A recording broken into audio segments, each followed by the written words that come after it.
Entonces ahora ya empezamos un poco. Vale ya les comentó el por qué ella decidió no invitarme a hablar de este tema.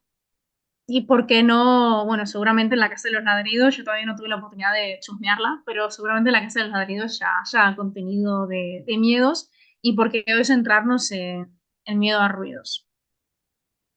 Bueno, si han leído estudios al respecto, hay muchos, ¿vale? Hay muchos, pero el miedo a ruidos tiene una prevalencia muy alta, es decir, se da mucho.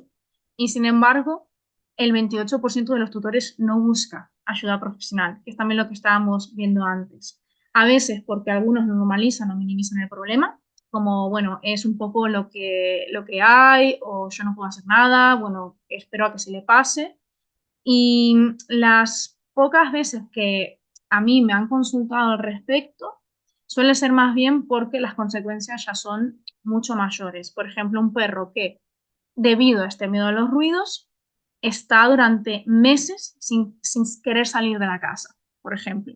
Entonces ahí es como que ya se vuelve un inconveniente mayor para la persona y para el perro, ¿no? Pero bueno, desgraciadamente, la mayoría de veces que nos contactan como profesionales suele ser porque la problemática es más para la persona, ¿no? Es como que en ese momento es cuando dicen, bueno, tengo que buscar ayuda. Mientras que es manejable, mientras que es tolerable, ellos lo van llevando, van buscando tips generales. De hecho, hoy va a haber tips que van a ver que se suelen ver, ¿no? Pues por ejemplo, el tema de poner música, todo ese tipo de cosas del miedo al ruido, que son los tips que todo el mundo nos podemos encontrar o que podemos dar incluso en fiestas, pero que al final, si solo nos quedamos con eso, no conseguimos una mejora real, ¿no?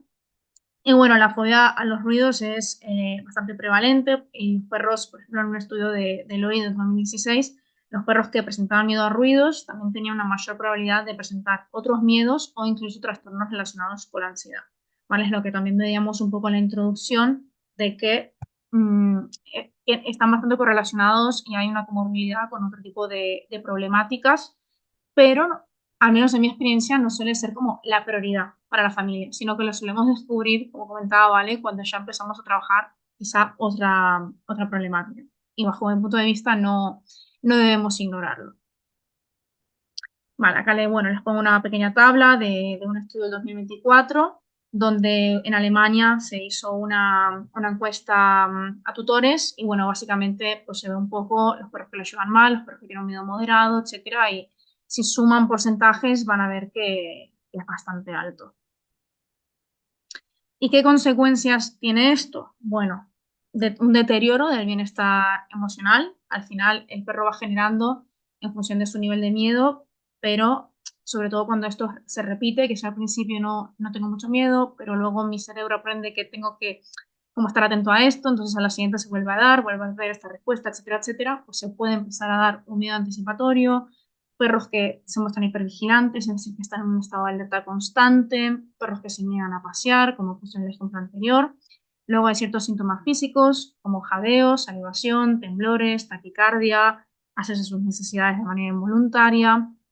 Y ya nos vamos también a, incluso a veces, conductas de escape, autolesiones, focalizaciones, ¿vale? Esto no se suele ver tantísimo en mi experiencia, es decir, se da, pero suele ser más común ver perros que tienen una respuesta de miedo, de temblores, de esconderse, etcétera, pero también hay perros que lo pasan mal y se ponen nerviosos, pero lo que hacen es correr de un lado a otro de la casa ladrando, por ejemplo. ¿Vale? Esos perros también están teniendo miedo, lo que pasa es que los presan y lo afrontan de otra manera.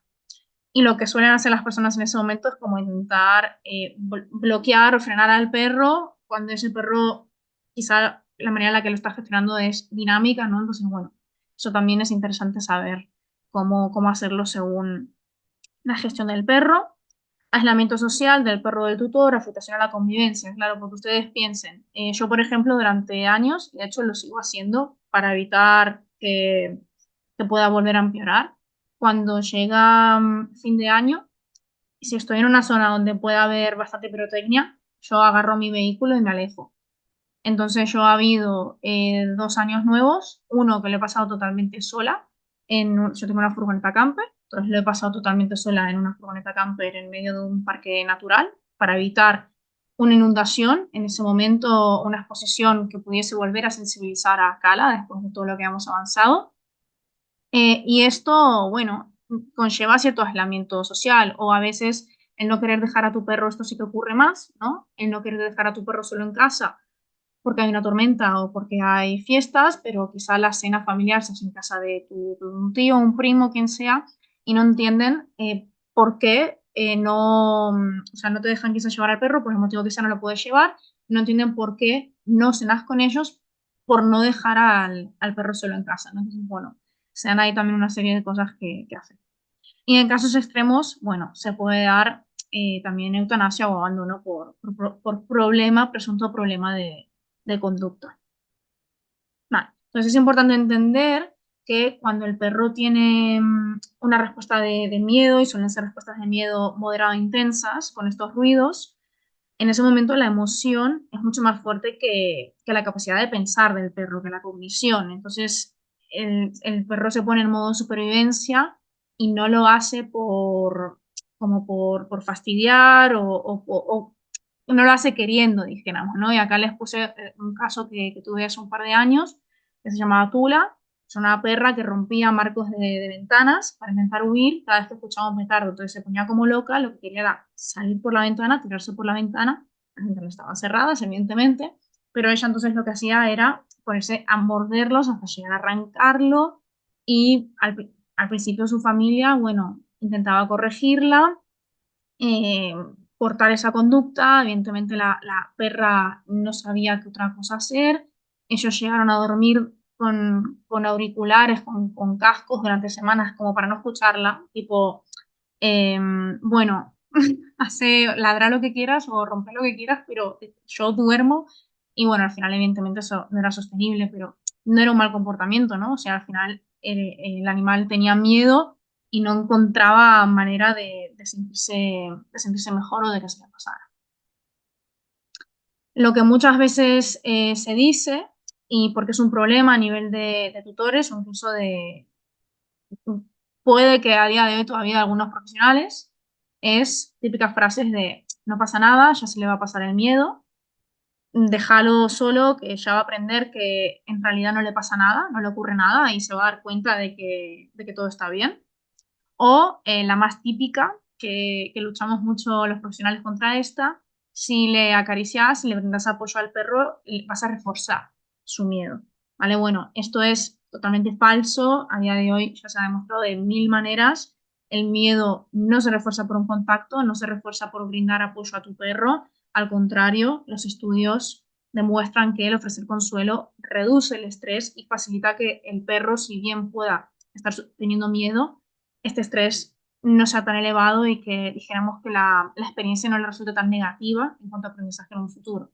De hecho, el tratamiento paliativo dentro de lo que es el acompañamiento en el momento que vamos a ver hoy, se centra principalmente en eso, en reducir esas consecuencias negativas que tenga el episodio para intentar minimizar la posibilidad de que la futura respuesta de miedo que pueda tener cuando vuelva a escuchar un ruido sea igual o más alta que la que está teniendo, como para progresivamente también poder ir disminuyendo. Entonces, si normalizamos el miedo y no lo atendemos a tiempo, al final terminamos en la urgencia, ¿no? Perros en pánico, familias que están desesperadas, que buscan soluciones precipitadas. Por eso hoy vamos a hablar tanto de qué hacer en el momento, lo que les decía a nivel paliativo, como de cómo prevenir o transformar este tipo de respuestas. Van a ver que, bueno, tanto si son tutores, que esto es algo muy de las personas, como si son profesionales, que los humanos buscamos mucho como, dijéramos que nos movilizamos cuando la situación ya está ahí. Por ejemplo, en Navidades o cuando en España va a venir una fiesta que se llama San Juan, que siempre hay pirotecnia, dijéramos que las personas se empiezan a preocupar para ver qué hago con mi perro semanas o días antes de que ocurra, ¿no? Eso es algo muy, muy humano, que es como que hasta que no tenemos la presión de que, ok, ya llega, no nos ponemos en acción. Pero bueno, sí que tenemos que intentar como profesionales de hacer ver a las familias que nos llegan que si realmente buscan un cambio, principalmente en el corto o en el medio plazo, tienen que trabajar antes, ¿ok? O sea, si nos contactan una semana, 2 semanas, unos días antes de que ocurra pues, el evento pirotécnico, por ejemplo, tenemos también que hacerles ver y ajustar esas expectativas en, ok, pero no esperes que tu perro todavía no se asuste porque se va a asustar, ¿no? Bueno, lo vamos a ir viendo en el resto de la charla todo esto.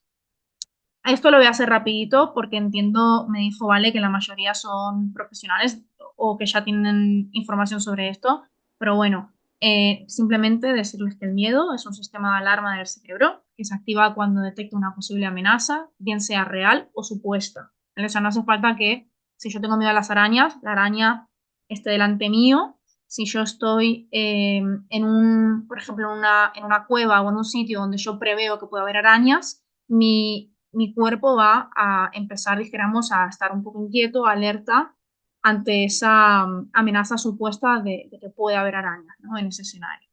Esto se activa por el sistema nervioso autónomo, es decir, que es algo totalmente involuntario. Y no deja de ser una respuesta útil y adaptativa, es decir, sin miedo ya nos habríamos extinto, porque al final el miedo lo que nos, o sea, es puramente un mecanismo de supervivencia.